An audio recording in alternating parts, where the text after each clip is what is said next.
بسم اللہ الرحمن الرحیم۔ شروع اللہ کے نام سے جو بڑا مہربان نہایت رحم کرنے والا ہے۔ ایک سبز لیمو کو درمیان سے کاٹ لیں اور روزانہ صبح لیمو کے آدھے حصے کو 5 منٹ تک اپنے ہونٹوں پر ملیں۔ اس سے آپ کے ہونٹ بالکل نرم اور سرخ رہیں گے۔ روزانہ ٹماٹر کا رس نکال کر کسی بھی ہیئر آئل میں ملا کر بالوں میں لگائیں۔ اس کے استعمال سے کچھ ہی دنوں میں آپ کے تمام بال کالے نظر آئیں گے۔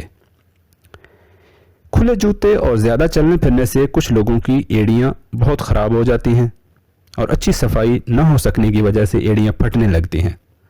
رات سونے سے پہلے ایک پیاز کو کوٹ کر کچھ دیر کے لیے اپنی ایڑیوں پر لگیں، پھر صابن سے دھو کر ویزلین لگا لیں۔ ایڑیاں صاف اور ٹھیک رہیں گی۔ اگر آپ اپنے ہاتھوں اور پاؤں کو خوبصورت اور جوان رکھنا چاہتے ہیں تو روزانہ صبح ٹوتھ پیسٹ سے ان کو دھویا کریں۔ ایسا کرنے سے آپ کے ہاتھ اور پاؤں نرم اور خوبصورت نظر آئیں گے۔ جسم کے کسی حصے پر مسوں کا مسئلہ ہو تو موم بتی کی پگھلی ہوئی موم لے کر مسوں پر لگاتے رہیں، کچھ ہی دنوں میں مسے غائب ہو جائیں گے۔ لہسن کا پانی لگانا بھی کافی فائدہ مند ثابت ہوتا ہے۔ جب جسم کے کسی حصے پر مچھر کاٹ لے اور کالے دھبے پڑ جائیں تو نیم گرم زیتون کے تیل سے اس جگہ پر مالش کریں، دھبے صاف ہو جائیں گے۔ تھوڑی سی ٹوتھ پیسٹ ہیئر ریموور کریم یا لوشن میں ملا کر لگانے سے کئی مہینے تک آپ کے بغلوں وغیرہ کے بال دوبارہ نہیں اگیں گے۔ کچن میں تھوڑا سا پودینہ جلا دیں، اس کی خوشبو سے لال بیگ کچن کا رخ بھی نہیں کریں گے۔ دانتوں کو 1 منٹ میں صاف کرنے والا نیا اور تیز ٹوٹکا۔ تھوڑا سا ٹماٹر پیس لیں اور ٹوتھ پیسٹ کے ساتھ لگا کر دانتوں کو صاف کریں۔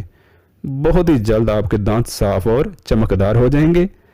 لہسن اور نمک کو مکس کر کے دانتوں پر لگانے سے بھی دانت دودھ کی طرح صاف ہو جاتے ہیں۔ اگر آپ کی ناک پر اکثر اوقات کیل مہاسے نکلتے رہتے ہیں تو رات کو سوتے وقت ناک پر تھوڑی سی ٹوتھ پیسٹ لگا کر سو جایا کریں۔ اس سے دانے نکلنا بند اور آپ کی ناک خوبصورت ہو جائے گی۔ اکثر اوقات جسم پر لگنے والا زخم تو ٹھیک ہو جاتا ہے لیکن اس کا داغ باقی رہ جاتا ہے۔ لال ٹماٹر کا آدھا حصہ کاٹ کر روزانہ متاثرہ جگہ پر رگڑنے سے کچھ ہی عرصہ میں داغ دور ہو جائیں گے۔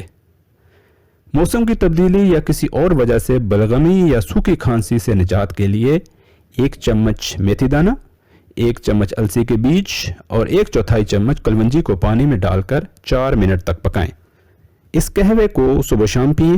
اس کو چھان کر 2 دن تک فریج میں محفوظ بھی کیا جا سکتا ہے۔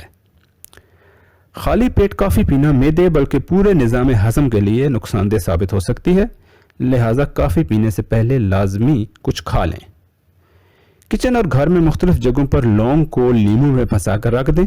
مکھیاں بھاگ جائیں گی کیونکہ ان کو لونگ اور لیموں کی مہک پسند نہیں ہوتی۔ لیمن گراس کا پودا گھر کے داخلی دروازے کے قریب لگانے سے بھی مکھیاں اور مچھر گھر میں داخل نہیں ہوتے۔ اگر بدہضمی کے ساتھ متلی ہو رہی ہو تو 50 گرام ادرک کو چھوٹے چھوٹے ٹکڑوں میں کاٹیں اور نمک ڈال کر منہ میں ایسے چبائیں کہ صرف رس گلے سے نیچے جائے۔ چبایا ہوا ادرک باہر تھوک دیں۔ 3 دن تک ایسا کرنے سے دوبارہ شکایت نہیں ہوگی۔